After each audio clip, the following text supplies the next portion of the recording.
ऐसे ही बोले ना, आपकी आवाज बुलंद है। हाँ, किसान की आवाज। कुमार यादव, नगर पंचायत मीरगंज।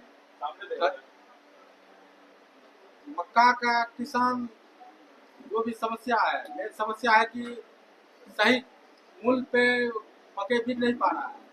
अभी जैसे यूरिया का दाम 266 ब्लैक से मिल रहा है 500 में।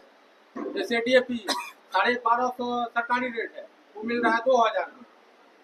बीज जैसे बीज में जैसे देखो बीज जो 1500 का पैकेट मिल रहा है 3000 में। किसान की अनेक समस्याएं हैं इसमें कि सही मूल्य नहीं मिल पा रहे हैं, जो कि सही मूल्य जैसे कि मक्के जब कटने का टाइम आता है तो 2000 में बिकता है, जब वही 2 महीना के बाद स्टॉक में मंडी जो बड़ा व्यापार है जो कि बाहर से कंपनी आके और यहाँ पे माल स्टॉक करता है गोडाउन का, वो जो है कि 2000 का मक्के 2500 में बिका जाता है। किसान को सही मूल्य नहीं मिल पा रहा है। धान जैसे बाढ़ से ग्रसित रहता है किसान, उसमें कि धान डूब जाता है, अनेकों परेशानी का सामना करना पड़ता है। और जैसे पैक्स में गवर्नमेंट का रूल है, पैक्स में 100 कुंटल का 100 केजी का 1 कुंटल क्या होता है, उसमें 283 का मूल्य है, और उसको जो है वो 100 केजी का मूल्य जो 283 है उसको देके उसमें 20 केजी काट दिया जाता है, जो कि 80 केजी का कुंटल बनाया जाता है, जो कि पैक्स में गड़बड़ी होता है, जिसके कारण कि किसान को सही मूल्य नहीं मिल पा रहा है।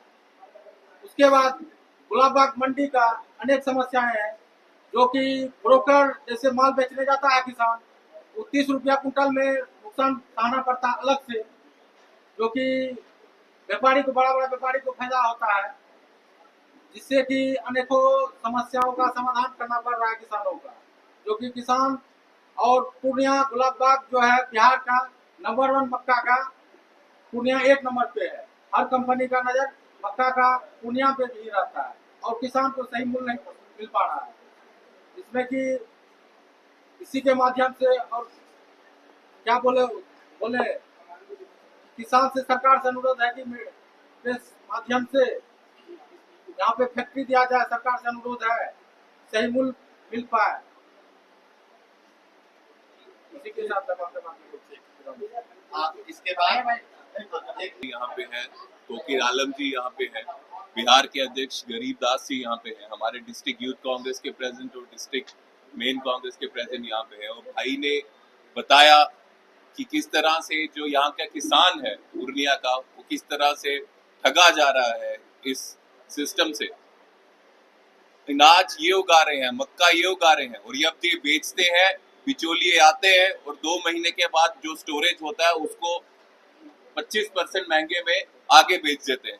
तो ये 1 साल में जितना कमाते हैं वो सिर्फ 2 महीने में उस इनकी कमाई को, इनका जो अनाज है उसको स्टोर करके 25% का मुनाफा लेके जा रहे हैं। तो सीधी सी बात है कि जिस तरह से हमारे नेता राहुल जी कहते हैं अमीरों को और अमीर करने का खेल खेला जा रहा है बीजेपी सरकार से, ये उसका सबसे बड़ा उदाहरण मुझे अभी सुनने को मिला, जो पूर्णिया में भी चल रहा है। कोई अलग खेल नहीं है जो पूरे बाकी देशों में भी चल रहा है। जो हमारी यात्रा है उसका 19वां दिन आज, और मैं बहुत खुश हूँ और मुझे बहुत गर्व भी है अपने साथियों में, यूथ कांग्रेस के साथियों में, एनएसयूआई के साथियों में और सभी तमाम कांग्रेस पार्टी के साथियों में, जिन्होंने एक शुरुआत की थी 16 मार्च को और अब वो लगातार आगे बढ़ते जा रहे हैं। इससे ये बहुत स्पष्ट है कि हमारे यूथ कांग्रेस के साथी, एनएसयूआई के साथी, कांग्रेस के सभी साथी वो सिर्फ एक दिन का इवेंट नहीं कर रहे, उनके दिल में वो जज्बा है, वो एक लो जल रही है कि जो पलायन जैसी बीमारी बिहार को मिली है, जब तक उससे मुक्त बिहार को नहीं करवाएंगे तब तक ये संघर्ष चलता रहेगा। और जो जोश अपने साथियों को देखकर मुझे बहुत खुशी है। हमारे साथ कन्हैया जी लगातार इस यात्रा में चल रहे हैं, इनके कारण यात्रा को बहुत ज्यादा शक्ति भी मिल रही है, उसमें कोई दो राय नहीं है। तो मुझे खुशी है कि वो लगातार यात्रा में भाग लेकर यात्रा को और मजबूत कर रहे हैं। मैं इनका भी बहुत बहुत धन्यवाद करता हूँ। गर्व है हमें ऐसे नेताओं में, ऐसे युवा नेताओं में जो अपने लोगों के लिए, क्योंकि बिहार से हैं और बिहार के लोगों के लिए लगातार चल रहे हैं, चाहे धूप हो गर्मी हो, लेकिन कुछ ना देखकर। हम हो सकता है काफी दिन नहीं आए, कोई और हो सकता है काफी दिन नहीं आए हो, लेकिन ये लगातार, मुझे नहीं लगता है एक भी दिन ऐसा नहीं रहा जिसमें ये नहीं रहे। तो बहुत अच्छा लग रहा है। और एक बात बिहार के लोगों को ये कह दें कि चाहे कन्हैया जी हो, यूथ कांग्रेस हो, एनएसयूआई हो, कांग्रेस पार्टी हो, हम सब के लिए एक ही संघर्ष है कि पलायन जैसी बीमारियों को कैसे भगाना है, यहाँ पे शिक्षा कैसे बेहतर हो, स्वास्थ्य कैसे बेहतर हो, रोजगार कैसे आए, ये मेन चिंता का विषय है।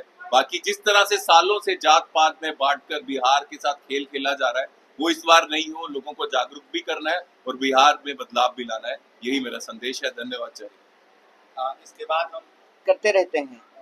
आज की प्रेस वार्ता का हाईलाइट ये है कि हमारे बीच मक्का उगाने वाले किसान मौजूद हैं। अलग अलग मौसम में दूसरे फसलों की भी खेती करते हैं, लेकिन मुख्यतः जो मक्का से जुड़ी हुई समस्या है उन्होंने यहाँ पे रखी है। बाकी हमारे तमाम नेता यहाँ मौजूद हैं। हमारे बिहार के प्रदेश अध्यक्ष यूथ कांग्रेस के राष्ट्रीय अध्यक्ष जी तौकीर भाई, जिला अध्यक्ष, और हमारी पार्टी के जिला अध्यक्ष, और भी कई साथी हैं यहाँ पर। लेकिन यात्रा में अमूमन हम लोग ये करते हैं कि यात्रा जहाँ जहाँ जिस जिस जिले में पहुँचती है उस जिले का जो स्थानीय मुद्दा है और उससे जो प्रभावित व्यक्ति या वर्ग है उसके किसी एक प्रतिनिधि को बुला करके इस प्रेस वार्ता के माध्यम से उस मुद्दे को आपके बीच में रखा जाता है, ताकि सरकार तक यह आवाज पहुंचे, जनता तक जो है जागरूकता पहुंचे, और यात्रा की जो भावना है, यात्रा का जो उद्देश्य है कि यह यात्रा मंच बने जन संघर्षों का और जन समस्याओं का निदान इसके माध्यम से हो सके। इसीलिए हमने बार बार कहा कि ये यात्रा एक व्यक्ति की यात्रा, एक दल की यात्रा नहीं है, बल्कि बिहार के अंदर जो समस्याएं हैं उनसे जो परिवर्तन चाहते हैं, इस परिवर्तन का माध्यम यह यात्रा बने। और मुझे बहुत खुशी है कि पूर्णिया में सुबह जब यात्रा चल रही थी, पदयात्रा हो रही थी पूर्णिया शहर में, तो लोगों ने जो है जबरदस्त समर्थन किया। और यात्रा के दौरान जब हम लोग आगे बढ़ रहे थे तो कुछ और सवाल स्थानीय लोग आकर के बताए। बड़े पैमाने पे यहाँ पे कोचिंग है, कोचिंग में लोग जो है विभिन्न चीजों की तैयारी करते हैं। तो यहाँ के नौजवानों ने आकर के बताया कि डोमिसाइल से बिहार के नौजवानों को बहुत परेशानी हो रही है। हमारी हालत यह है कि ना घर के ना घाट के, बाहर जाते हैं तो बिहारी कह करके अपमानित किया जाता है और अपने राज्य में बिहारी होने का कोई लाभ नहीं मिलता है। तो डोमिसाइल की समस्या लोगों ने बताई कि यहाँ पर बिहार में डोमिसाइल लागू होना चाहिए। दूसरा जो एक गंभीर विषय, हालांकि ये विषय सिर्फ पूर्णिया में नहीं है, अब जब से हम चंपारण से चलना शुरू किए हैं और खास करके जब सीमांचल कोसी क्षेत्र में पहुंचे हैं तो सूखे ड्रग्स की समस्या जो है बड़े पैमाने पे लोगों ने उठाई। सुपौल में लोगों ने बताया, कई जिलों में लोग इसके बारे में बताए। पूर्णिया में लोगों ने कहा कि बहुत अति है। अति ये है कि पानी वाला मोटर खोल करके बेच देता है, कहीं लोहा लगा हुआ मिल जाए, कहीं जो है गटर का ढक्कन जो है तोड़ करके उससे जो है लोहा निकाल करके। तो ये जो बिहार के नौजवानों को नशा में झोंका जा रहा है, ड्रग्स की तरफ जो है उनको धकेला जा रहा है। एक तो सरकार रोजगार नहीं दे रही है, शिक्षा व्यवस्था को दुरुस्त नहीं कर रही है, नई फैक्ट्रियां नहीं खुल रही हैं। दूसरी तरफ जो देश के भविष्य हैं, जो समाज के भविष्य हैं, उनके हाथ में जो है नशाखोरी थमाई जा रही है। तो मैं कहता हूं कि यह कौन सा प्रबंधन है कि एक नशा जो है सरकार बोली कि बंद कर दिए हैं, और जो है वो नशा भी कैसा बंद हुआ है, हर जगह जो है शराब मिल रही है गैर कानूनी तरीके से, और दूसरे तरह की जो है नशा की समस्या, ड्रग्स की समस्या बिहार में बढ़ रही है। इसको लेकर के माँ बाप, परिवार के लोग बहुत चिंतित हैं। क्योंकि आप और मेरा पत्रकार बंधुओं से यह निवेदन है कि एक बार आप में से जो व्यक्ति भी, आपको बिहार के रिहैब सेंटर पर रिपोर्ट करनी चाहिए और दिखाना चाहिए कि क्या परेशानी हुई है नशाखोरी के चलते बिहार के अंदर, और नौजवानों के ऊपर और समाज के ऊपर इसका कितना नकारात्मक प्रभाव पड़ने वाला है।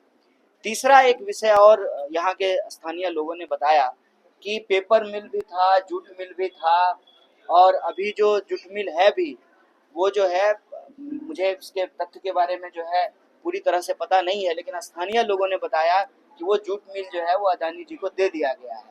और एयरपोर्ट के बारे में लोगों ने कहा कि क्रेडिट हर कोई लेने को तैयार है कि एयरपोर्ट हम खुलवा दिए हैं। हकीकत यह है कि आज तक एक हवाई जहाज वहां पे नहीं उतरा है। एयरफोर्स की और मिलिट्री की जहाजें वहां पे उतरती हैं, लेकिन कॉमर्शियल कोई जहाज नहीं उतरता है। जबकि गृह मंत्री यहाँ आए थे और उन्होंने अपने भाषण में कहा कि जाइए, फ्लाइट पकड़िए और उड़ करके कहीं भी जाइए, लेकिन पूर्णिया में अभी तक जो है कॉमर्शियल फ्लाइट चालू नहीं हुआ है। चौथा जो एक विषय और यहाँ के स्थानीय लोगों ने उठाया है कि किसी जमाने में सीमांचल कोसी क्षेत्र का सेंटर हुआ करता था पूर्णिया, और इसी से टूट करके 4 जिले बने हैं। आज राजनीतिक साजिश के चलते या राजनीतिक प्रतिनिधित्व का कमी के चलते, दोनों बात आप कह सकते हैं, पूर्णिया कहीं ना कहीं उपेक्षित है। हर प्रोजेक्ट को, हर चीज को, कोई भी सरकारी योजना को जो इन्फ्लुएंशियल मंत्री हैं वो यहाँ से उठा करके कहीं और लेकर के चले जा रहे हैं। तो जो पूर्णिया व्यापार का केंद्र है, जैसे गुलाब बाग मंडी जो है, मक्का का भारत का सबसे बड़ा जो है मक्का का मंडी है, और मक्का की समस्या के बारे में किसान ने आपको बताया, तो व्यापार का केंद्र रहा है, शिक्षा का केंद्र रहा है। अभी जो है एक यूनिवर्सिटी खुली भी है, तो एक कॉलेज में यूनिवर्सिटी चल रही है। बताइए एक कॉलेज में यूनिवर्सिटी कैसे चलेगी। अभी जो है नया मेडिकल कॉलेज जो खुला है, वहां हम घूम करके आए हैं, सुविधाएं जो है धीरे धीरे वहां पे शुरू हो रही है। तो कहने का तात्पर्य ये है कि विकास की जो धारा है वो जब चलती है पटना से, तो वो है पूर्णिया को काट करके कहीं और पहुंच जाती है। और वैसे भी पूर्णिया के लोगों को अपनी जरूरत पूरा करने के लिए, इलाज कराने के लिए यहाँ से कलकत्ता जाते हैं। तो इसको विकास की मुख्य धारा से जोड़ करके रखने की जरूरत है। हम बस पूर्णिया वासियों को यही कहने के लिए आए हैं कि आपने इस यात्रा को सहयोग और समर्थन दिया है। यह यात्रा आपकी यात्रा है, यह यात्रा आपके समस्याओं से संघर्ष का मंच है। आप इस यात्रा से जुड़िए। इस यात्रा का उद्देश्य यही है कि हम बिहार के जिन जिन इलाकों में जा रहे हैं वहाँ के लोगों की समस्याओं को उठाएं, सरकार तक पहुँचाने का काम करें, और जन सहयोग से, जन समर्थन से उस समस्या का निदान ढूंढने का प्रयास करें। यही कुछ मुद्दे थे यहाँ के स्थानीय, और जो ओवरऑल बिहार की जो समस्या है पलायन की, उस पलायन का कारण जो है, उस कारण को समाप्त करके ही बिहार तरक्की की ओर आगे बढ़ सकता है। पलायन का कारण शिक्षा की कमी, पलायन का कारण रोजगार की कमी, पलायन का कारण स्वास्थ्य व्यवस्थाओं की कमी, पलायन का कारण इंफ्रास्ट्रक्चर की कमी, कानून व्यवस्था की कमी। अगर ये 5 चीज दुरुस्त कर दिया जाए तो कोई अपना घर बार छोड़ करके बाहर नहीं जाना चाहता है। इसीलिए यह यात्रा का जो संकल्प है पलायन रोकने का है। पलायन रोकने का संकल्प इसलिए है कि पलायन रोकने के लिए जो आप निदान करेंगे उससे बिहार की तरक्की अपने आप हो जाएगी, और बिहार पिछड़े राज्यों की श्रेणी में ना रह करके बिहार देश के अव्वल राज्यों की श्रेणी में पहुंचेगा। यही इस यात्रा की भावना है, यही इस यात्रा का संकल्प है। बहुत बहुत धन्यवाद। एक मिनट आप लोग क्वेश्चन करिएगा, आप तमाम लोग क्वेश्चन कीजिएगा। एक आपसे एक आग्रह है, मीडिया बंधु आप क्वेश्चन कीजिए, एक व्यक्ति एक क्वेश्चन करिए। विधानसभा का चुनाव और आपकी पद यात्रा चल रही है, कोसी और सीमांचल का ये बेल्ट माना जाता है, अति पिछड़ा बेल्ट माना जाता है। कांग्रेस संगठन के मामले बहुत कमजोर है, तो आपकी यात्रा से संगठन पे जोर पड़ेगा, मजबूत होगा, या फिर सीट जीतने में आप कामयाबी हासिल कीजिए? क्योंकि महागठबंधन की जो आपके एक साथी हैं, आरजेडी जो है आपके महागठबंधन में, कहीं न कहीं उसको भी कमजोर करने का प्रयास यहाँ से किया जा रहा है। तो आपको ज्यादा किस तरफ? देखिए, ये एक राजनीतिक कम चुनावी विषय है। पहले ही हमने स्पष्ट कर दिया कि इस यात्रा का उद्देश्य चुनावी एकमात्र नहीं है।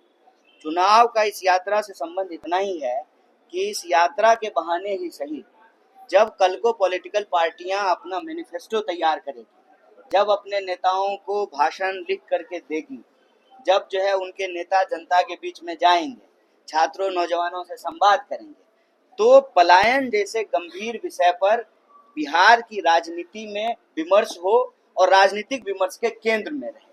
बाकी जो अन्य बात आपने कहा है अलायंस का, संगठन की, जो है चुनाव के परिणाम की, तो ये हमारी कोई हमारा कोई आखिरी कार्यक्रम नहीं है। ये मुख्य तौर पे विद्यार्थियों और नौजवानों का कार्यक्रम है। उसके बाद कांग्रेस पार्टी के भी कार्यक्रम चल रहे हैं, चलेंगे, और आपके तमाम प्रश्नों का जवाब उसमें आपको स्वाभाविक रूप से मिलेगा। अभी हम लोग यात्रा को, जो समाज का सबसे बुनियादी तबका होता है, छात्र और नौजवान, उस पर केंद्रित करके रखना चाहते हैं। ये यात्रा जो आप कह रहे हैं चुनाव से कोई मतलब नहीं, चुनावी वर्ष में ये यात्रा का क्या मतलब है? नहीं, ऐसा नहीं है। आप अगर आप पहले भी करते हैं, हाँ, नहीं, मैं एक उनका प्रश्न, देखिए, एक तो ये मेरी पहली यात्रा नहीं है। ये आप अगर पहली बार हमको रिपोर्ट करने के लिए आए तो आपका बहुत बहुत शुक्रिया, लेकिन ये मेरी पहली यात्रा नहीं है, ना ये कांग्रेस पार्टी की पहली यात्रा है। अभी कुछ दिन पहले ही भारत जोड़ो न्याय यात्रा यहाँ पूर्णिया से ही गुजरी थी, बेगूसराय से नहीं गुजरी थी। तो ये एक गलत परसेप्शन है कि अभी यात्रा हो रही है, चुनावी वर्ष में हो रही है। ऐसी संभावना और ऐसा आकलन स्वाभाविक है जो आपके मन में प्रश्न आ रहे हैं, लेकिन ये पूर्णतः जो है ना सत्य नहीं है। दूसरा, मेरी भी जो है ना ये पहली यात्रा नहीं है। जैसे मैं बिहार में भी जनगण मन यात्रा कर चुका हूँ, और बाकी कांग्रेस पार्टी जो भी यात्रा करती है, कन्याकुमारी से कश्मीर तक भारत जोड़ो यात्रा में भी पैदल चले, और जो है भारत जोड़ो न्याय यात्रा में भी पूर्णिया आए थे। पूर्णिया में जो है आप में से कई साथियों से मुलाकात हुई थी। चुनाव होते रहता है, कम से कम 3 चुनाव हर क्षेत्र में भारत में होता है। एक क्षेत्रीय चुनाव होता है, एक विधानसभा का चुनाव होता है, एक लोकसभा का चुनाव होता है। चुनाव होते रहे, लोकतंत्र जिंदाबाद रहे, जनता आबाद रहे। और जब चुनाव हो, इस यात्रा का एक बहुत स्पष्ट उद्देश्य है कि हमारी पार्टी भी, हम ये नहीं कह रहे हैं कि हमारी पार्टी भी बिहार की हर पॉलिटिकल पार्टी पलायन पे एक पोजीशन ले। इसीलिए जब तक इस पे बात नहीं होगा तब तक ना वो साइकी नहीं बदलेगी। मैं एक उदाहरण देता हूं आपके लिए। एक पत्रकार ने आगे से कहा कि बिहार में रेवेन्यू नहीं है तो आप कैसे करेंगे। उसके जवाब में, उस सवाल के जवाब में हमने कहा कि ये साइकी बदलने की जरूरत है कि बिहार के पास कुछ नहीं है, बिहार के पास है। बिहार, देखिए, आप एआई से सब कुछ कर सकते हैं। एआई से जो है ना मकई नहीं उपजा सकते। एआई से आपको मकई ही खाएंगे ना, एआई तो नहीं खाएंगे। तो खाना एक बहुत इंपॉर्टेंट चीज है। दूसरा, पानी बहुत इंपॉर्टेंट चीज है। हम बोले कि बिहार में अगर कुछ नहीं है तो लोग जो है यहाँ इन्वेस्ट क्यों कर रहे हैं, यहाँ पे जो है आकर के यहाँ की फैक्ट्रियों को या यहाँ के संसाधनों को वो क्यों ले रहे हैं। इसका मतलब बिहार में है। ये साइकी बदलने की जरूरत है। साइकी जो ये बन गई है कई दशकों से कि बिहार में कुछ है ही नहीं, बिहार में कुछ हो ही नहीं सकता है। नतीजा क्या हो रहा है कि हम लगातार नकारात्मक राजनीति में उलझते जाते हैं। बिहार में एक सकारात्मक राजनीति की जरूरत है कि बिहार के लोग ही कोटा में जाके पढ़ा रहे हैं, फिर गुड़गांव में, बेंगलोर में, हैदराबाद में नौकरी कर रहे हैं। हम कह रहे हैं वो सेम चीज पूर्णिया में भी हो सकती है कि हम पूर्णिया में ही पढ़ें और पूर्णिया में ही अमेरिका के लिए नौकरी करें। वहां भी गुड़गांव में बैठ के भी तो अमेरिका के लिए नौकरी कर रहे हैं ना, फोन उठाते हैं, कॉल सेंटर में काम करते हैं। तो पलायन की जो समस्या है, जो इंटरेस्ट प्रॉब्लम है बिहार की, उससे बाहर निकलने की परिस्थितियां पैदा हो रही है। कोडिंग अगर हमको करना है, आप बताइए, तो कोडिंग गुड़गांव में बैठ के करेंगे, पूर्णिया में बैठ करें। कोडिंग करने के लिए क्या चाहिए? इंटरनेट चाहिए, बिजली चाहिए, लैपटॉप चाहिए, कहीं भी बैठ के कोडिंग कर सकते हैं। तो बिहार जो कई दशकों से एक समस्या झेल रही थी ना, दुनिया जिस तरीके से बदल रही है, बिहार के लिए संभावनाएं खुल रही है। हम चाहते हैं कि उन संभावनाओं को बिहार का पॉलिटिकल क्लास समझे और राजनीतिक विमर्श में सकारात्मक सवाल जो हैं जिससे बिहार की उन्नति और प्रगति की जा सकती है उसको लेकर के आए। चुनाव से बस इतना ही संबंध है। बाकी चुनावी रैली भी होगी, हम पॉलिटिकल पार्टी के सदस्य हैं, चुनाव लड़ेंगे तो आपसे बात करेंगे, चुनावी चर्चा भी करेंगे। अब इनका ले लेते हैं। आपका क्वेश्चन हो गया। अगला आपका पूर्वी जिला की कसबा विधानसभा से कांग्रेस का विधायक लगातार 4 बार से। अच्छा, फिर वही सवाल है, फिर वही सवाल है। आप पलायन पर आपका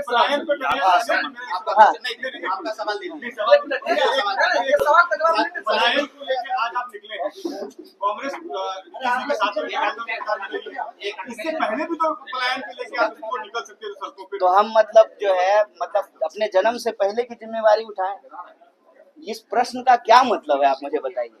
आप आज नहाए हैं कि कल नहाए हैं? आज क्यों नहा रहे हैं, कल क्यों नहीं नहाए? ये प्रश्न से आप बाहर निकलिए ना। चुनाव है, चुनाव के वक्त में चुनाव की बात होगी। हम चुनाव लड़ेंगे ना भाई, हमारी पार्टी चुनाव लड़ती रही है, हम चुनाव लड़ते रहे हैं। आप ये कहिए कि पलायन समस्या है कि नहीं है। जिसके लिए जिम्मेवार किसको मानते हैं? जिम्मेवार हम सब हैं, हम सब जिम्मेवार हैं। जिम्मेवारी हम किसी को थोड़ी दोष ठहरा रहे हैं। हम कह रहे हैं कि हम सब अपमानित हो रहे हैं ना, चाहे डीएम बन गए हो कि जो है रेडी पटरी चला रहे हो, अपमानित तो सब हो रहे हैं ना। कौन चाहता है अपनी आइडेंटिटी से अपमानित होना, बताइए। पार्टी के अंदर क्या ठीक है, रुक, पार्टी के अंदर सवाल पार्टी मीटिंग में कीजिएगा, प्रेस कॉन्फ्रेंस। तो मेरा ये कहना है कि हम सब जिम्मेवार हैं। तुम जिम्मेवार हो, इसमें कब तक फंसे रहेंगे? इससे निकलने का क्या प्रयास होना चाहिए? आज जब दुनिया प्रगति कर रही है, जिस आधार पे कर रही है वो हमारे पास है। मानव श्रम से ज्यादा इंपॉर्टेंट तो कुछ नहीं है ना। आप कहीं चले जाइए, जहां की भाषा हमको नहीं आती है, वहां की इकोनॉमी भी हम चला रहे हैं, वहां का एडमिनिस्ट्रेशन हम चला रहे हैं, इंजीनियर हम प्रोड्यूस कर रहे हैं, डॉक्टर, डीएम, अब आईपीएस हम प्रोड्यूस कर रहे हैं, खेती हम जाके कर रहे हैं दूसरे प्रदेशों में, फैक्ट्रियां हम चला रहे हैं। तो जब सब कुछ हम कर रहे हैं तो हमारे प्रदेश में लोग पलायन करने को क्यों मजबूर हैं? आज कल परसों कभी भी इस पे आज ना कल तो पहुंचना पड़ेगा ना। कभी ये परिस्थिति ना बने कि लोग आकर के हमारे यहाँ काम करें, हम जो है उनको काम करने का अपॉर्चुनिटी दे सकें। चुनाव है, चुनाव होता रहे, कोई चुनाव होगा ही, कोई जीतेगा ही, किसी की सरकार ही बनेगी, लेकिन कम से कम राजनीति के केंद्र में तो ये लाया जाए। कोई व्यक्ति यहाँ खड़ा हुआ कह दे कि पलायन समस्या नहीं है, तब हम माने। कोई पार्टी, कोई विचार, कोई जाति, कोई धर्म, कोई क्षेत्र, कोई ये कहे कि पलायन समस्या नहीं है, तब हम माने। पलायन जब समस्या है, हर कोई स्वीकार कर रहा है कि समस्या है, तो इसके समाधान की तरफ बढ़ने का प्रयास करें ना। हम तो चाहते हैं कि विमर्श हो, पहले विमर्श होने के बाद जो है सामूहिक प्रयास हो, सरकार का भी प्रयास हो, समाज का भी प्रयास हो, क्योंकि सामूहिक प्रयास से ही इसके निदान की तरफ बढ़ सकते हैं। अब आप बताइए, कोई एक कारण तो है नहीं, एक कारण के चलते दूसरा कारण, दूसरा कारण के चलते तीसरा परिणाम पैदा होता है। अपराध बढ़ा, टीचर यहाँ से पलायन कर गए। अब आप समझिए कि पूरा कोटा का जो कोचिंग बिजनेस है वो पटना, भागलपुर, पूर्णिया, बेगूसराय, दरभंगा, ये जो शिक्षा के केंद्र थे, इसके कमजोर होने से जो है डेवलप हुआ। या चीनी का मिल जब बंद होना, आप पूर्णिया में ही चीनी का मिल बंद हो गया, पूर्णिया में चीनी का मिल था, चीनी का मिल बंद हो गया, तो बिहार के चीनी मिल बंद हो गए, महाराष्ट्र में चीनी के मिल खुलने शुरू हो गए, और बिहार के ही मजदूर जो है बिहार से पलायन करके महाराष्ट्र में जाकर के उस चीनी मिल में काम कर रहे हैं। तो अपने घर के पास हमको अपने जूट फैक्ट्री में काम नहीं मिल रहा है, हमारे स्कूलों में पढ़ाई नहीं हो रही है, हमारे अस्पताल में इलाज नहीं हो रहा है, हमारी सड़कें दुरुस्त नहीं हो रही है। एक तरफ जो है आधा बिहार सुखाड़ से परेशान है, आधा बिहार बाढ़ से परेशान है, और बिहार के लोग कहाँ नहीं है, दूसरे देश के राष्ट्रपति बनकर के बैठे हुए हैं, तमाम पदों पर सुशोभित हैं। तो कभी तो अपनी पहचान के लिए, अपनी मिट्टी के लिए, अपनी मातृभूमि के लिए एक प्रयास किया जाए। ये एक प्रयास है, ये कोशिश है, और ये पलायन रोको नौकरी दो यात्रा एक पार्टी की यात्रा नहीं है, ये बिहार को बदलने की यात्रा है। इसमें कोई भी व्यक्ति जुड़ करके अपनी बात कह सकता है। अब इनका तो कांग्रेस पार्टी से कोई लेना देना नहीं है। अभी जितना प्रेस कॉन्फ्रेंस हम पिछले 15 दिनों में किए हैं, उसमें से बहुत सारे ऐसे वर्ग हैं जिनका कांग्रेस पार्टी से कोई लेना देना नहीं है। वित्तीय जो शिक्षक हैं वो आकर के अपनी बात रखे, ऑटो चलाने वाली महिलाएं अपनी बात आकर के रखी, किसान अपनी बात रखे, मजदूर रखे, चीनी मिल के मजदूर अपनी बात रखा, जो पेपर लीक से जो विद्यार्थी प्रभावित हैं उन्होंने अपनी बात रखी। पूरा का पूरा लिस्ट आप देखेंगे तो हम कोशिश ये कर रहे हैं कि जो बात विमर्श के केंद्र में नहीं है, जिसको मीडिया में जगह नहीं मिलती है, उन बातों को जगह दिया जाए। बाकी गठबंधन की बात, चुनाव लड़ने की बात, मुख्यमंत्री की बात, इस पे तो दिन भर चर्चा होती है और अभी से लेकर के चुनाव तक होगी। पलायन पे आपको तेजस्वी जी से बात की है? सर अगला कोई व्यक्ति हाँ। ये पास हो गया है। ये लास्ट सवाल है। कहा जा रहा है कि ये देश को बांटने वाला ही नहीं बल्कि मुसलमानों को भी बांटने वाला है। आपकी क्या राय है वक्त पे? देखिए, मेरी सीधी राय है कि सरकार जब भी कुछ लाती है ना, तो हम समझने का प्रयास करते हैं कि इसके पीछे सरकार का इंटेंशन क्या है, नीयत क्या है सरकार की। सरकार की अगर नीयत सही होती तो नीति बनाने में कोई दिक्कत नहीं होता है। सरकार की नीयत जो है, और इसमें मैं कह दूं आपको कि बीजेपी अपनी नीयत में बिल्कुल स्पष्ट है। उसको अपनी पूरी की पूरी राजनीति बंटवारे, नफरत और समाज के अंदर भेद पैदा करके करनी है, इसीलिए वो अपने राजनीति में बिल्कुल स्पष्ट है। कुछ भी करने के लिए जाएगी, उसका मोटिव ये होगा कि समाज को संप्रदाय के आधार पर कैसे जो है आपस में विभाजित कर दिया जाए, लड़ा दिया जाए। प्रश्न बिल्कुल सीधा सा है कि सरकार कह रही है कि हम मुसलमान का जमीन ले करके मुसलमानों को अमीर बनाना चाहते हैं। एक सीधा सवाल है। अभी उत्तर प्रदेश ने कहा कि अपने छत पे आप नमाज नहीं पढ़ सकते। अपने छत पर जो नमाज नहीं पढ़ने दे रही है सरकार, वो सरकार उनका जमीन लेकर के उनकी जो है ना गरीबी दूर करना चाहती है। ये नियत समझ लीजिए। कांग्रेस पार्टी का सिंपल कहना है कि अगर आप समाज में कोई ऐसी व्यवस्था ला रहे हैं जिससे समाज में प्रगति हो, लोगों का विकास हो, तो हम सरकार के साथ रहेंगे। लेकिन सरकार अगर कोई कानून लाती है जिससे समाज में विभाजन होगा, नफरत होगा, भेदभाव बढ़ेगा और कोई प्रताड़ित है उसको और प्रताड़ित किया जाएगा, तो संविधान के हक में, लोगों के अधिकार के हक में हम उसका विरोध करेंगे। और यह जो बिल है उस पर कांग्रेस पार्टी की स्पष्ट राय है कि ये समाज में विभेद बढ़ाने के लिए, वो अंग्रेज का चाल नहीं था, फूट डालो राज करो, दो कम्युनिटी को आपस में लड़ा दो, वो कम्युनिटी आपस में लड़ते रही और फिर जमीन जो है अपने दोस्त को दे दो। आप याद कीजिए, जब भी सरकार कोई बिल लेकर के आती है तो वो क्या करती है कि एक तबके को यह समझाती है कि तुमको इसका लाभ होने वाला है, और दूसरे तबके को डराती है कि शांति से रहो, इलाज कर देंगे। और इस बीच में दोनों को कुछ नहीं मिलता है, मिलता दोनों को कुछ नहीं है। आप में से कोई एक आदमी बता दीजिए जो प्लॉट खरीदे हो डल झील के सामने, कोई खरीदे? कोई नहीं खरीदे। याद कीजिए उस वक्त क्या कहा गया था कि अब हम लोग कश्मीर में जमीन खरीद सकते हैं। अरे हमारी अपनी जमीन नहीं बच रही है। असल बात यह है कि मैं इसको पहले भी बोल चुका हूं, इस देश के जो दो पूंजीपति हैं उनकी नजर देश की संपत्ति पर है। संपत्ति देश की आप देखेंगे तो रेलवे की जमीन, डाकघर की जमीन और बीएसएनएल की जमीन तो दे ही रहे हैं, एयरपोर्ट और पोर्ट की जमीन औने पौने दाम में। एक्चुअली वक्फ बोर्ड बिल ला करके वक्फ की जमीन जो है वो अपने दोस्त को देना चाहते हैं, लेकिन समाज को ये कहेंगे कि अपने दोस्त को हम जमीन दे रहे हैं तो समाज उनका साथ देगा? तो समाज को कहते हैं कि इससे आपको फायदा होगा। इससे किसी का फायदा नहीं होगा, सिर्फ और सिर्फ जो है विवाद होगा। और इस विवाद में क्या होगा, जनता के जो बुनियादी सवाल है ना, रोजी रोटी, कपड़ा, मकान, शिक्षा, स्वास्थ्य, सड़क, बिजली, पानी, उसको एक बार फिर राजनीति के विमर्श से गायब कर दिया जाएगा। इस सरकार की हर बात हम मानने को तैयार हो जाएं जिस दिन यह सरकार हर साल 2 करोड़ नौकरी दे दे, 15 लाख रुपया जो है ना खाते में पहुंचा दे, किसानों को उनके फसल का दाम दुगना कर दे। जिस दिन बीजेपी सरकार ये कर देगी ना, हम भी थाली पीटने लगेंगे मोदी जी के। Thank you. आप तमाम मीडिया बंधुओं का बहुत बहुत धन्यवाद।